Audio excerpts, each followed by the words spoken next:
Hi, 8th grade. I want to go over a couple of the problems from homework last night and make sure that we got them right. This was from our first day of 5-2, and then the second example is from the second day. So I want to go over one of each. This first one, we're working on substitution. So the second function is the one that has a variable all by itself. Most commonly it's y, but it doesn't have to be. We did one yesterday that had x by itself. So this is what is equal to y, so that means I'm going to substitute it in for the y variable. So when I write out this top function, I have negative 3x minus 3 times negative 5x minus 17 equals 3.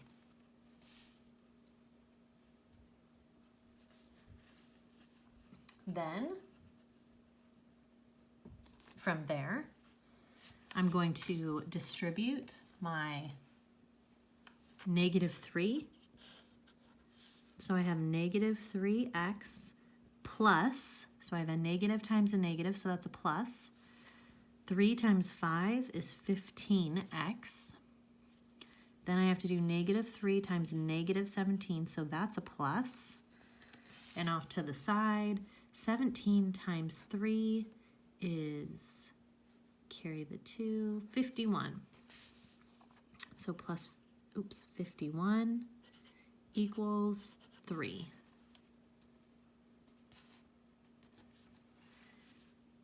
Next, I need to combine my like terms. So I have a negative 3x and a positive 15x. So 15 minus 3 is 12x plus 51 equals 3.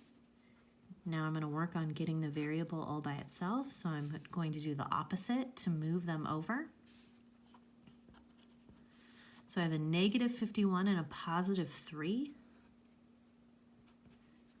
When I subtract, these have opposite signs. So I'm going to get 48.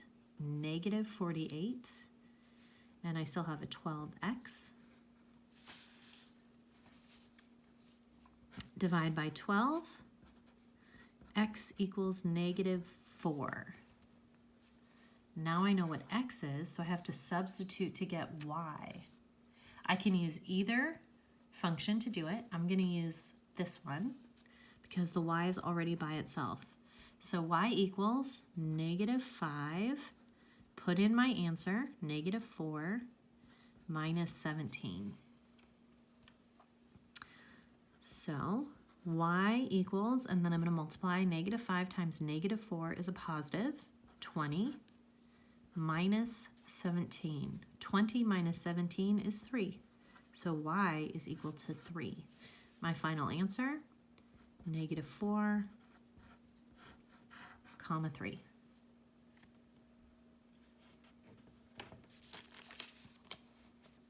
All right, number 8 from the worksheet. For this one, we have to move the terms around. I have to move the term over so that I can have y equals all, or x equals all by itself. This one, in this first problem, there's a coefficient, a 7 is attached, and a 2 is attached. So I'm not going to use that one because I want whatever is mostly alone. Okay? So I'm going to take x minus 2y equals 11. And I'm going to move the 2x over to the other side. So I'm going to add it to both sides. So now I have y equals 2, or x equals, sorry, 2y plus 11. And now this is what I'll put in for the x, okay? So I start with negative 7, and then I have my x, so parentheses 2y plus 11. And then minus, and then everything else is normal from the function. So minus 2y equals negative 13. Now I'm going to distribute.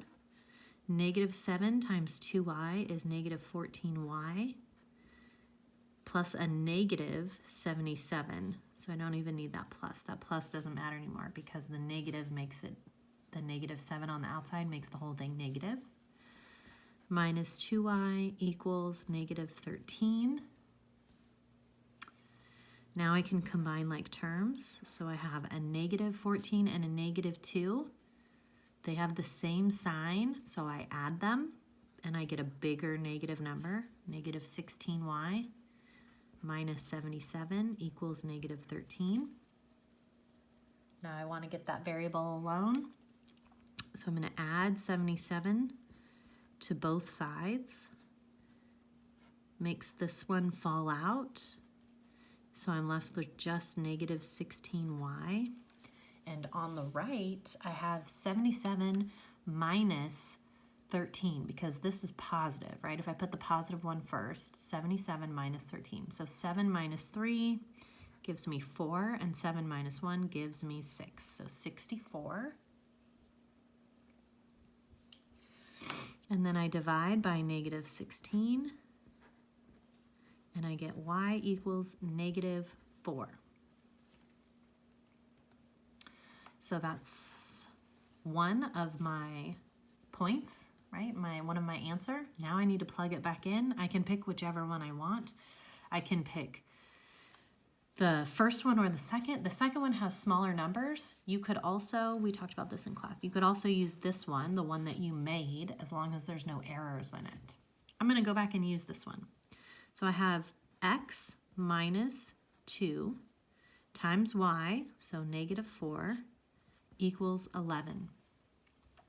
X minus, so 2 times 4 is 8, and a negative times a negative is a positive. So x plus 8 equals 11.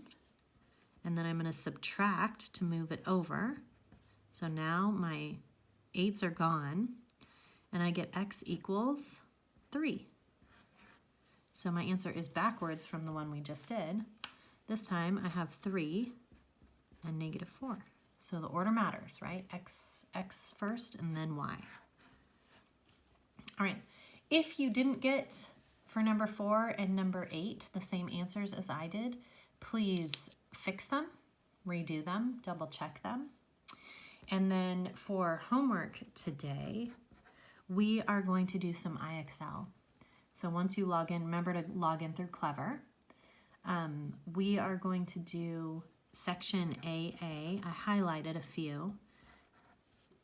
This is the major one, okay, so AA 8, but AA 1 and AA 2 are also good. I highlighted all 3.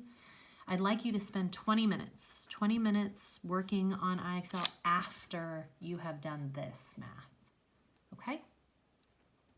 Let me know if you have any questions.